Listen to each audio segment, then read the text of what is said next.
Hello மக்களே, welcome to vlogs of RKD. சும்மா நேற்று இன்ஸ்டாகிராம் பார்க்க போனப்போ ஒரு பேஜில் ஒரு படத்தோட போஸ்டர் போட்டு இந்த படம் பாருங்கள் சூப்பராக இருக்கும் அப்படின்லாம் சொன்னாங்க. சரின்னு சொல்லிட்டு அப்படி அந்த படத்தில் என்ன தான் இருக்குது அப்படின்னு சொல்லிட்டு அந்த படத்தை நானும் பார்த்தேன்.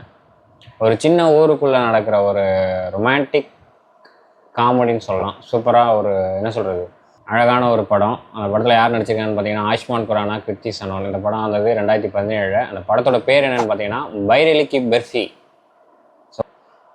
பிட்வீன் என்ன சொல்கிறது, ஒரு ஒரு ஃபேமிலிக்குள்ளேயே அந்த பொண்ணோட ஃபேமிலி, இந்த பசங்க, இந்த பையன், அவனோட ஃப்ரெண்ட்ஸு. ஸோ அவங்க எப்படி ரெண்டு பேரும் சேர்றாங்க அப்படிங்கிறதான் ஒரு சூப்பரான ஒரு ஸ்க்ரீன் பிளேயில் போரே அடிக்காமல் அடுத்து என்ன சீன் சூப்பராக ஒரு இன்ட்ரெஸ்டிங்காக கொண்டு போயிருப்பாங்க. ஸோ டைம் கிடச்சா அந்த படத்தை போய் பாருங்கள். ஸோ இந்த வீடியோ உங்களுக்கு பிடிச்சதுன்னா do like, share and subscribe to vlogs of RKD. Bye bye bye.